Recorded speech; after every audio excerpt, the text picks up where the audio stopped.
தொடர்ந்து தந்தை பெரியார சீமான் அவர்கள் விமர்சித்து வருகிறாரு.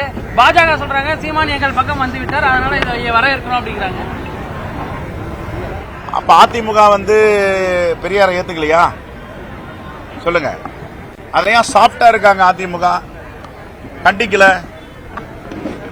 புரட்சி தலைவர் எம்ஜிஆர் இந்த கட்சி ஆரம்பிக்கும் போது தந்தை பெரியார் படத்தோடு தந்தை பெரியார் எங்களுடைய தலைவர் என்று ஏற்றுக்கொண்டவர். அறிஞர் அண்ணா திமுகன்னா அண்ணாவிற்கு குரு பிதாமகனே பெரியார் தான். இப்ப எதுக்கு பெரியாரை விமர்சிக்கும் போது அதிமுக அமைதியா இருக்காங்க? நாங்கெல்லாம் கண்டிக்கிறோம்ல, ஏன் கண்டிக்க மாட்டேன்றாங்க? பாஜக கண்டிக்க மாட்டாங்க. ஏன்னா பாஜகவுடைய செயல் திட்டங்களை சீமான் நடைமுறைப்படுத்துகிறார், இந்துத்துவ நடைமுறைகளை சீமான் நடைமுறைப்படுத்துகிறார்.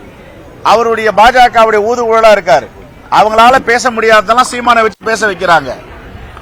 ஆகையால ஏன் அதிமுக மௌனமா இருக்கணும்? பெரியார் இந்த தேசத்தின் சொத்து.